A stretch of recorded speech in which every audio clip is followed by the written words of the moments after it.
Movie की starting में हम मैक्स नाम के एक लड़के को देखते हैं जो इस समय सिगरेट पी रहा था और अपनी फोस्टर फैमिली को याद कर रहा था। फोस्टर फैमिली यानी कि सौतेली फैमिली, जिसमें एक आदमी और औरत ने कुछ बच्चों को गोद लिया हुआ था। उनमें से मैक्स का भाई लूक भी था। फिर वो चोरी से एक बिल्डिंग का दरवाजा खोलता है और छत पर जाकर अजीब सी पेंटिंग बनाने लगता है। उस समय भी वो अपने भाई को ही याद कर रहा था जो कि उसको बोलकर गया था कि मैं अपनी पढ़ाई पूरी करने के लिए जा रहा हूँ और मैं वहाँ से तुम्हें फोन करता रहूंगा और 2-3 साल बाद जब मेरी पढ़ाई पूरी हो जाएगी तो मैं तुम्हें लेने के लिए आऊंगा। उस समय मैक्स अपने भाई का किया हुआ वही वादा याद कर रहा था, लेकिन इतने में उस बिल्डिंग के नीचे पुलिस आ जाती है क्योंकि मैक्स ने चोरी से बिना किसी की इजाजत के उस बिल्डिंग पर चढ़ने का जुर्म किया था। फिर वो मैक्स को पकड़कर पुलिस स्टेशन ले जाते हैं। पुलिस स्टेशन में भी मैक्स अपने भाई को ही याद कर रहा था। दरअसल एक दिन उसके माता पिता रो रहे थे और जब मैक्स ने उनके पास जाकर पूछा तो उन्होंने बताया कि तुम्हारा भाई लूक अब नहीं रहा,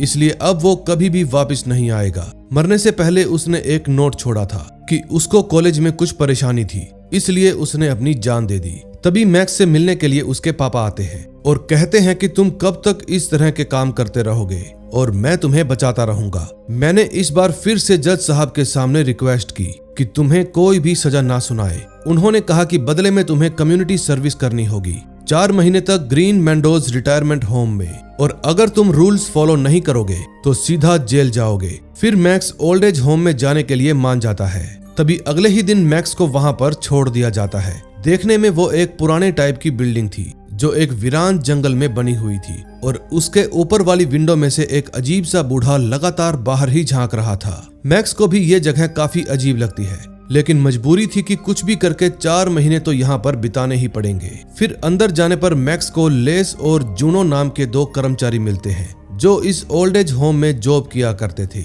वो मैक्स को यहाँ के रूल समझाते हैं और बताते हैं कि तुम्हें सुबह और शाम 2 बार सफाई करनी पड़ेगी और ये चाबी यहाँ के हर एक रूम को खोलेगी। किसी भी रूम में बिना नॉक किए मत जाना और हाँ, भूल कर भी 4थी मंजिल पर मत जाना क्योंकि वहाँ के पेशेंट्स को स्पेशल केयर चाहिए जो तुम्हारी पहुंच से बाहर है। तुम बस रूल्स फॉलो करो और हमें कोई भी शिकायत का मौका मत दो। फिर मैक्स स्टोर रूम में से क्लीनिंग का सामान लेने के लिए जाता है, लेकिन तभी वहां पर पड़े एक स्टैचू को देखकर वो डर जाता है। फिर मैक्स उसकी आंख निकालकर उसको पीछे धकेल देता है और वहां से चला जाता है। सबसे पहले वो 3rd फ्लोर पर जाता है। फिर अपना शिष्टाचार दिखाने के लिए वो कुछ बुजुर्गों को हेलो भी कहता है, लेकिन कोई भी उसकी हेलो का जवाब नहीं देते। फिर वो एक रूम के दरवाजे को नॉक करता है और उनको कचरा फेंकने के लिए कहता है, लेकिन जब कोई भी नहीं बोलता तो वो खुद ही रूम के अंदर चला जाता है। लेकिन अंदर जाकर उसको कुछ अजीब सी सेटिस्फेक्शन वाली आवाजें सुनाई देती है। फिर वो झांक कर देखता है वहाँ एक बूढ़ा और बूढ़ी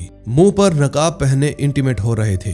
उनको देखकर मैक्स घबरा जाता है और वहाँ से चला जाता है, लेकिन दरवाजे की आवाज से बूढ़ी को पता चल जाता है कि कोई उनके रूम में दाखिल हुआ था। फिर मैक्स स्विमिंग एरिया में सफाई करने के लिए जाता है जहां कई सारे बुजुर्ग लोग योगा कर रहे थे। तभी मैक्स के पास नॉर्मा नाम की एक बूढ़ी आती है और पूछती है कि क्या तुम यहाँ पर नए आए हो। मैक्स बताता है कि मैं यहाँ पर नया हूँ और आपसे मिलकर अच्छा लगा। तभी गर्म पानी में योगा करते समय एक औरत के सिर में से खून निकलने लगता है क्योंकि स्किन ट्रीटमेंट के बाद ये औरत पूरी तरह से ठीक नहीं हुई थी और फिर भी योगा करने के लिए आ गई। उसको देखकर सभी औरतें घबरा जाती हैं। फिर मैक्स उन सबको पानी में से बाहर निकलने में हेल्प करता है। तभी रात को सोने से पहले मैक्स खुद से ही बातें करता है कि मैं यहाँ और नहीं रुक पाऊंगा, अगर मैं यहाँ रुका तो जल्दी ही पागल हो जाऊंगा। फिर आधी रात को मैक्स को किसी के चिल्लाने की आवाज आती है और वो नींद से जाग जाता है। फिर वही सेम आवाज उसको फिर से सुनाई देती है जो कि शायद वेंटिलेशन से आ रही थी। फिर वो देखता है कि उसके रूम का दरवाजा खुला पड़ा है,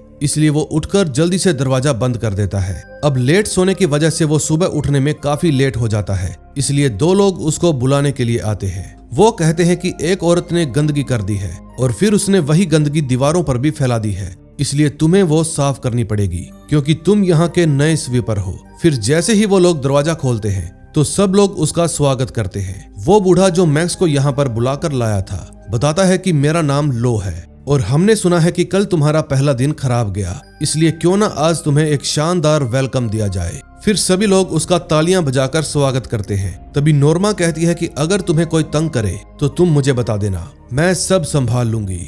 उस समय वहां पर एक अजीब सी औरत पेंटिंग बना रही थी जो कि बहुत ही अजीब थी।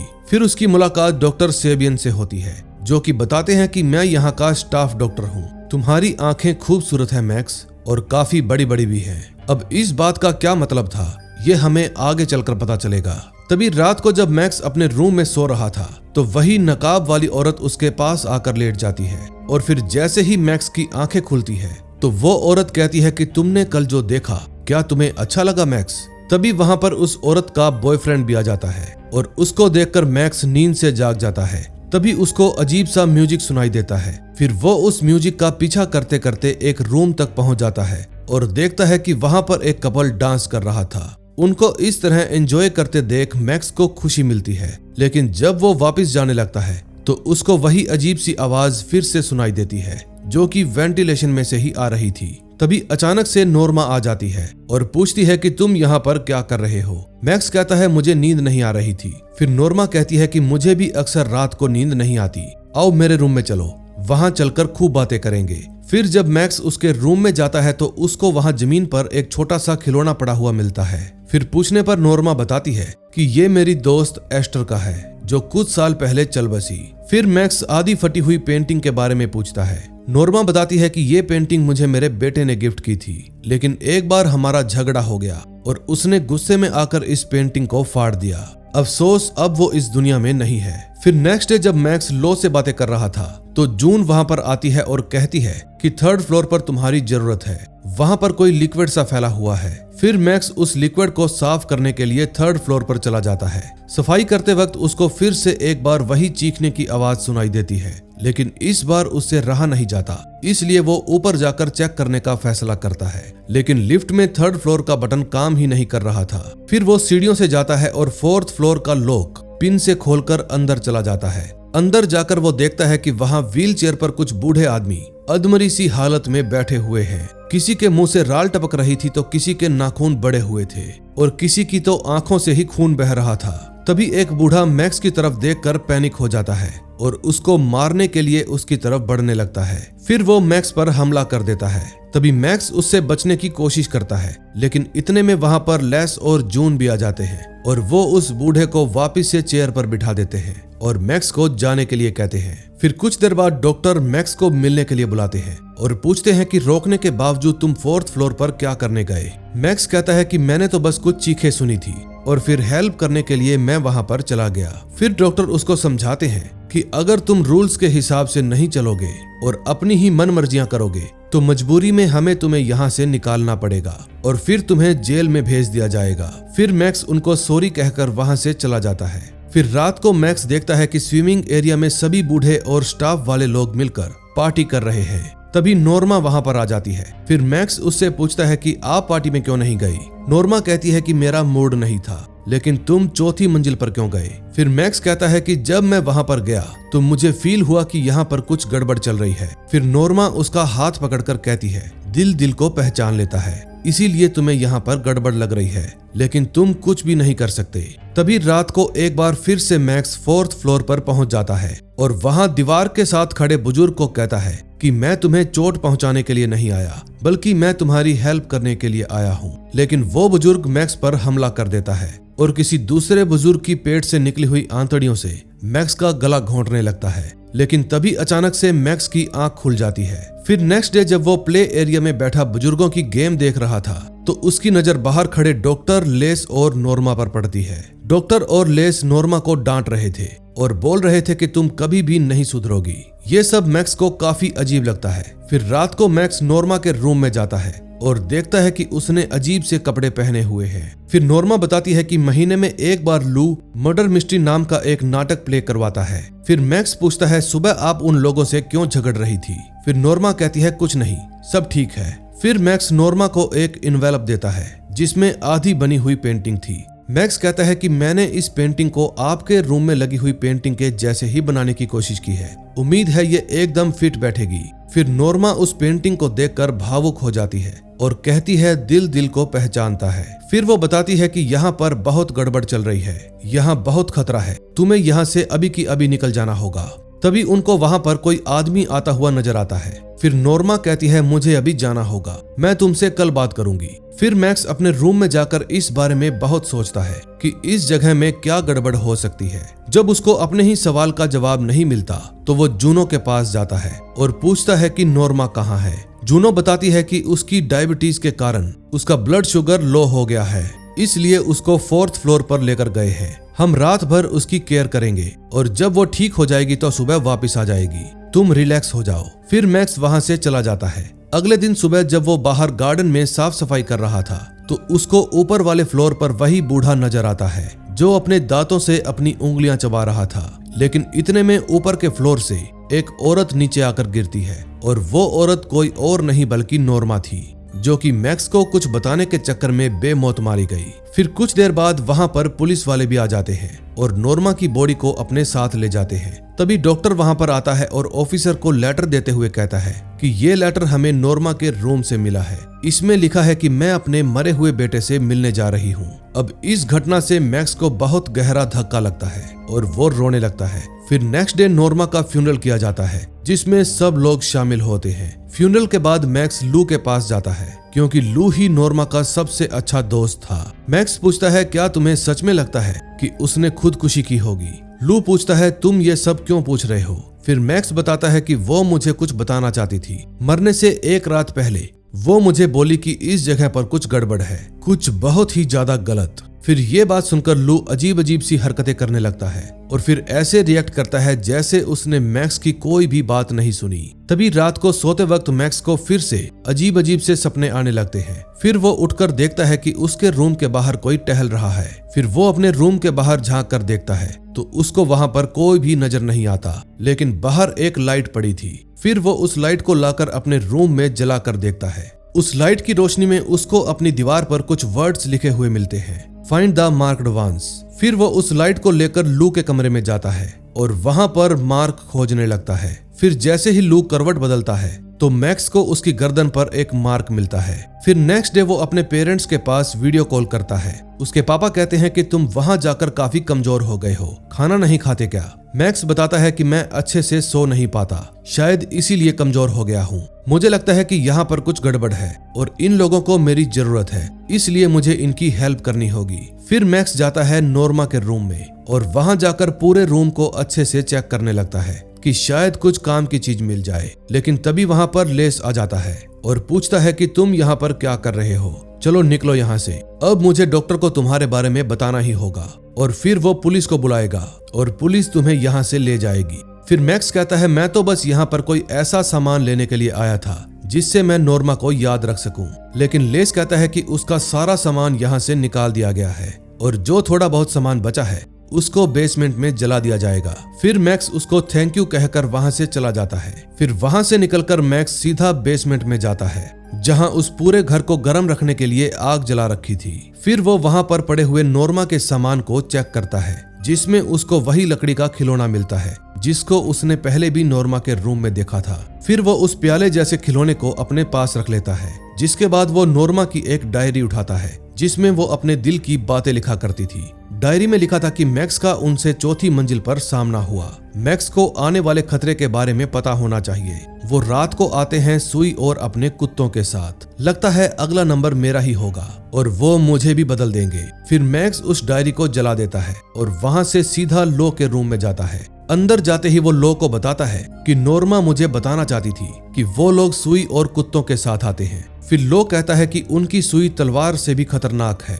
फिर वो अजीब अजीब सी बातें करने लगता है और कहता है कि मेरी नॉर्मा नहीं रही, अब मैं भी कमजोर हो गया, अब मुझे खुद को सजा देनी ही होगी। फिर वो प्लास से अपने दांत उखाड़ने लगता है और मैक्स के हाथ में रख देता है। मैक्स उसको रोकने की बहुत कोशिश करता है और हेल्प के लिए जोर जोर से चिल्लाता है। फिर डॉक्टर की टीम आकर उसको डॉक्टर के पास ले जाती है और जल्दी से उसका इलाज भी शुरू कर दिया जाता है। मैक्स को डॉक्टर में कुछ गड़बड़ लगती है, इसलिए वो अपने रूम में आकर नेट पर डॉक्टर के बारे में सर्च करने लगता है। वेब पर उसको डॉक्टर के बारे में कई कंट्रोवर्शियल न्यूज मिलती है, लेकिन तभी स्क्रीन पर एक पॉपअप बार बार शो होने लगता है जिसमें लिखा था have you seen the light. फिर जैसे ही मैक्स उस पर क्लिक करता है उसके लैपटॉप में एक सॉफ्टवेयर इंस्टॉल होने लगता है। इंस्टॉल होने के बाद वो सॉफ्टवेयर अपने आप ही ओपन हो जाता है, जिसमें उसको एक लड़की दिखाई देती है जिसका चेहरा बहुत ही अजीब था। वो कुछ बताने की कोशिश कर रही थी, लेकिन उसकी आवाज बिल्कुल भी साफ नहीं थी। तभी मैक्स को फिर से वेंटिलेशन के अंदर से किसी के चिल्लाने की आवाज आती है। फिर वो उन सब बातों को इग्नोर करके बेसमेंट में से लाए हुए सामान को चेक करने लगता है, जिसमें से उसको एक कैमरा भी मिलता है। तभी अचानक से वही अजीब औरत चिल्लाती है, मैक्स तुम्हारे रूम में कोई आ रहा है। फिर मैक्स जल्दी से लैपटॉप बंद करके दरवाजा खोलता है और बाहर उसको जूनो मिलती है। जूनो कहती है कि मैं तुम्हें बताने के लिए आई हूँ कि लो जल्दी ही ठीक हो जाएगा। फिर वो कमरे के अंदर झांक कर कहती है, लगता है तुम बेसमेंट से कोई सामान उठा कर लाए हो। मैक्स कहता है कि मुझे किताबें पढ़ने का शौक है, मैं तो बस किताबें लेकर आया हूँ। फिर जूनो कहती है कि 5 मिनट के अंदर अंदर फर्स्ट फ्लोर साफ कर दो, ध्यान रहे मुझे दोबारा से ना आना पड़े। फिर जूनो के जाने के बाद मैक्स फिर से लैपटॉप ओपन करता है और उसी औरत को आवाज लगाने लगता है। फिर जब वो अजीब औरत आती है तो मैक्स पूछता है, तुम्हें कैसे पता चला कि मेरे कमरे में कोई आ रहा है? क्या तुमने यहाँ पर कोई कैमरे लगाए हुए हैं? लेकिन वो औरत मैक्स की बात का कोई भी जवाब नहीं देती और कहती है, मुझे जाना होगा वरना वो लोग मुझे मार डालेंगे। तुम्हें हमारी हेल्प करनी ही होगी वरना वो हमारे साथ साथ तुम्हें भी मार डालेंगे। तभी उस औरत के पीछे वाला दरवाजा खुल जाता है और वो औरत डिस्कनेक्ट हो जाती है। फिर कुछ देर बाद मैक्स फर्स्ट फ्लोर पर साफ सफाई करने के लिए जाता है और वहां जाकर वो गौर करता है कि सभी बुजुर्ग अपनी गर्दन के पीछे खारिश कर रहे हैं। फिर बारीकी से ऑब्जर्व करने पर उसको महसूस होता है कि ये सभी लोग अजीब अजीब बर्ताव कर रहे हैं। तभी सफाई करने के बहाने मैक्स वहां पर एक कैमरा छुपा देता है, लेकिन तभी अचानक से वहां पर लू आ जाता है और कहता है कि अब मैं ठीक हो गया हूँ, तुम अच्छे लोगों में से हो, मैं तुम्हें मिस करूंगा। फिर वो वहां से चला जाता है। अब मैक्स के दिमाग में एक बात खटक रही थी कि जरूर डॉक्टर में ही कुछ गड़बड़ है, इसलिए वो काफी सारे हिडन कैमरे लाता है और अलग अलग जगह पर छुपा देता है। फिर रात को वो अपने लैपटॉप में सारे कैमरे चलाकर वहीं पर बैठ जाता है ताकि वहां पर हो रही सभी गतिविधियों को नोट कर सके। तभी 4th फ्लोर पर से वही अजीब सा बूढ़ा बाहर आता है और मैक्स के छुपाए हुए कैमरे में कुछ बताने की कोशिश करता है, लेकिन मैक्स समझ नहीं पाता कि वो क्या बोल रहा है। फिर कैमरे देखते देखते मैक्स को नींद आ जाती है और जब उसकी आंख खुलती है तो वो देखता है कि हॉस्पिटल का स्टाफ किसी को व्हील चेयर पर बिठाकर कहीं पर ले जा रहा है। मैक्स ने एक इंफ्रारेड कैमरा भी लगाया हुआ था जिसमें उसको व्हील चेयर पर बैठे हुए इंसान की गर्दन पर क्रॉस का निशान नजर आता है। तभी कुछ देर बाद उसको एक आदमी और नजर आता है जो अपने कुत्ते के साथ था, शायद वो वहां की रखवाली कर रहा था। फिर वो 2-3 आदमियों के साथ आता है और एक रूम के अंदर घुस जाता है। अब मैक्स से रहा नहीं जाता, इसलिए वो खुद उनको देखने के लिए उस रूम की तरफ जाने लगता है। फिर वहां पर पहुंचकर वो चुपके से झांक कर देखता है कि एक रूम के अंदर से किसी औरत के चिल्लाने की आवाज आ रही थी और रूम के बाहर एक आदमी अपना कुत्ता लेकर खड़ा था। फिर वो आदमी मैक्स को देख लेता है और उसकी तरफ जाने लगता है। अब मैक्स की फट जाती है, इसलिए वो अपनी जान बचाकर वापस अपने रूम की तरफ भागने लगता है। जब वो अपने रूम में पहुंचता है तो उसको वहां पर एक लेडी मिलती है। ये वही लेडी थी जो उससे लैपटॉप में इंस्टॉल हुई ऐप के जरिए बात कर रही थी। फिर वो लेडी उसको एक लेटर हेड पढ़ने के लिए देती है जिसमें लिखा था कि गवर्नमेंट ही इस पूरी फैसिलिटी को फंड देती है हर तरह के नए एक्सपेरिमेंट के लिए। जब भी गवर्नमेंट कोई बकवास आइडिया सोचती है तो सबसे पहले उसको जानवरों पर इस्तेमाल किया जाता है और फिर यहाँ के बूढ़े लोगों पर, और ऐसी ही बहुत सारी फैसिलिटी पूरे देश भर में फैली हुई है। एक्सपेरिमेंट में ये बूढ़े लोग मारे भी जाएं तो कोई भी इनकी परवाह नहीं करता, क्योंकि इनका ना तो कोई घर है और ना ही परिवार। फिर मैक्स पूछता है, तुम कौन हो? वो लेडी बताती है कि मेरे पिताजी यहीं हॉल के पास वाले कमरे में ही रहते थे और अब उनको 4थी मंजिल पर शिफ्ट कर दिया गया है। तुम जो भी कर रहे हो करते रहो, क्योंकि हमें इन लोगों के खिलाफ सबूत चाहिए, तभी मैं अपने पिता को बचा पाऊंगी और तुम अपने दोस्तों को। अब मैं जा रही हूँ, प्लीज मेरे पीछे मत आना। फिर जैसे ही वो दरवाजा खोलती है तो बाहर वही 4थी मंजिल वाला बूढ़ा आ जाता है जो कि उस पर हमला कर देता है। फिर हाथापाई में मैक्स के सिर पर चोट लग जाती है और वो बेहोश होकर नीचे गिर जाता है। फिर मैक्स को भी 4थी मंजिल पर शिफ्ट कर दिया जाता है।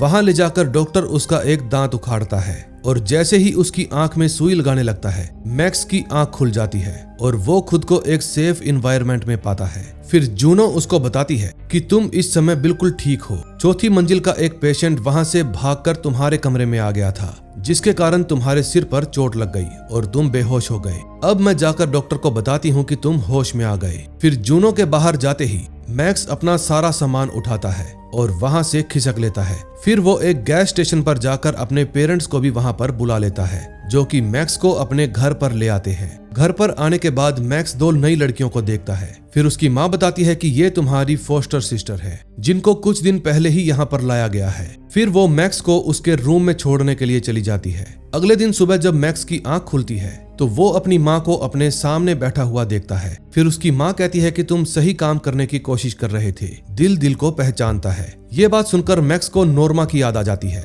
फिर मैक्स पूछता है, आपने ये लाइन कहाँ से सुनी? फिर उसकी माँ कहती है कि कई साल पहले मेरी एक दोस्त से सुनी थी, याद नहीं आ रहा कि वो कौन थी। फिर वो बताती है कि मैं तुम्हारे पापा के साथ जज साहब से मिलने जा रही हूँ ताकि तुम्हारी सजा कम करवा सकूं। तुम चिंता मत करना, मैं जल्दी आ जाऊंगी और अपना ध्यान रखना। फिर वो खिड़की से झांक कर देखता है कि उसकी मम्मी और पापा अपनी कार में बैठकर कहीं जा रहे थे।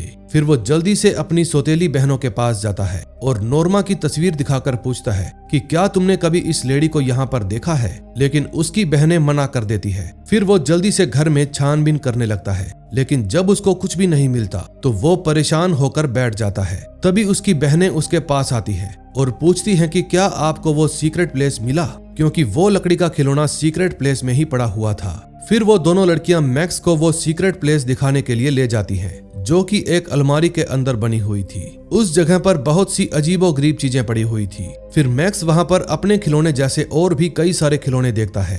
तभी वो लड़कियां बताती है कि यहाँ पर कुछ और पुरानी फोटोज भी है। फिर जब मैक्स वो एल्बम निकाल कर फोटोज देखता है तो उसमें ओल्ड एज होम में रहने वाले सभी स्टाफ और बुजुर्गों की तस्वीरें थी, जिनमें उसके माता पिता भी शामिल थे और उन सब के माथे पर वही छोटा सा प्याला टाइप खिलौना बना हुआ था। अपने माता पिता को उन सब के साथ देखकर मैक्स को विश्वास ही नहीं होता कि उसके माता पिता भी उन सभी के साथ मिले हुए हैं। तभी एक फोटो में उसको अपना भाई लूक नजर आता है, जो कि एक व्हील चेयर पर बैठा हुआ था। फिर वो उस एल्बम में से उस फोटो वाला पेज फाड़ लेता है और वहां से चला जाता है। अब ये बेवकूफ वापिस उसी ओल्ड एज होम में पहुंच जाता है और हाथ में फायर एक्सटिंग्विशर लेकर सीढ़ियों पर चढ़ने लगता है। फिर वो 4th फ्लोर पर पहुंचकर उससे उस दरवाजे का लॉक तोड़ता है और अंदर घुस जाता है। फिर वो सीधा उस बूढ़े के पास जाता है और कहता है कि तुम मेरे भाई लूक हो ना?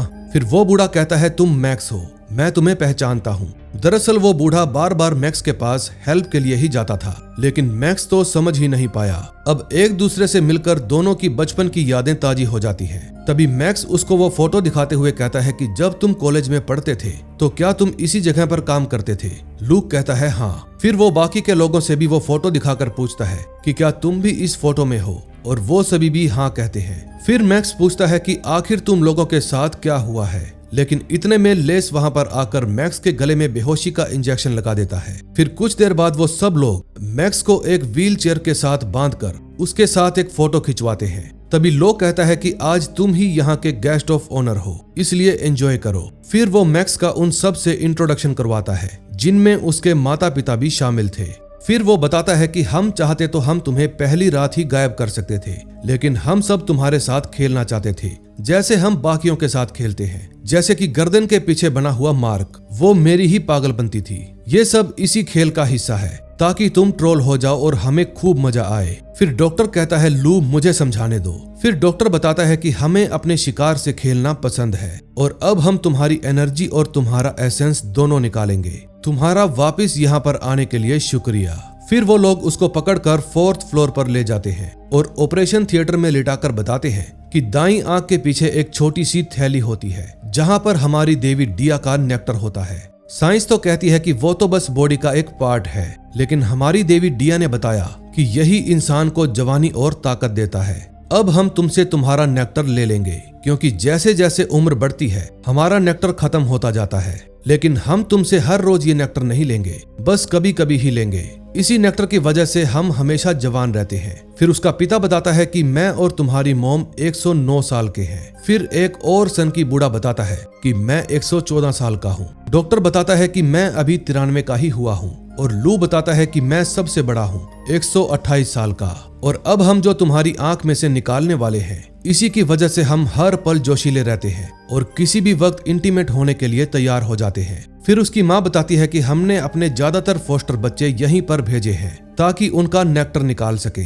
फिर मैक्स कहता है डॉक्टर हो सके तो मुझे जान से मार देना, वरना अगर मैं बच गया तो तुम सबकी जान ले लूंगा। लेकिन डॉक्टर कहता है कि हम तुम्हें धीरे धीरे मारेंगे मैक्स, क्योंकि हमें तुम्हारा नेक्टर चाहिए। फिर डॉक्टर उसकी आंख में सुई लगाकर उसका थोड़ा सा नेक्टर निकाल लेता है। फिर अगले दिन जब मैक्स को होश आता है तो लू उससे मिलने के लिए आता है और बताता है कि जो तुम्हारे लैपटॉप में एक सॉफ्टवेयर में लड़की दिख रही थी वो भी हमारा ही नाटक था, सबसे बड़ा नाटक। हम तो बस तुम्हारे मजे ले रहे थे। दरअसल बुढ़ापे का दुश्मन मौत नहीं होती बल्कि बोरियत है, इसलिए हम कभी भी खुद को बोर नहीं होने देते।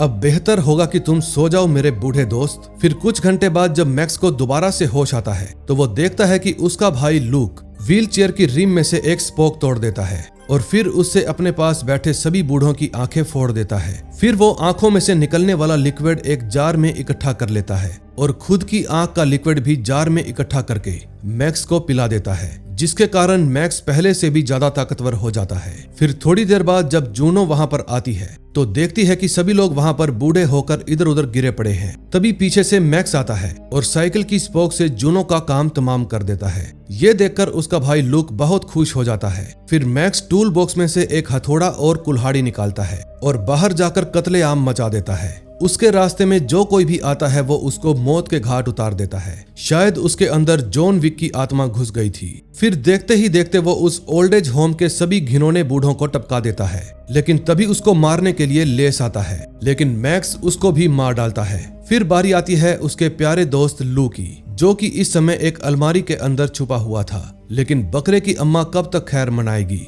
कभी ना कभी तो बारी आएगी। मैक्स वहां आता है और उसको भी पकड़कर डॉक्टर के पास ले जाता है। फिर डॉक्टर खुद को बचाने के लिए मैक्स पर कई सारे फायर करता है, लेकिन एक भी गोली मैक्स को नहीं लगती बल्कि लू को लगती है और वो मर जाता है। फिर मैक्स डॉक्टर का भी काम तमाम कर देता है। उस समय बाहर तेज तूफान चल रहा था।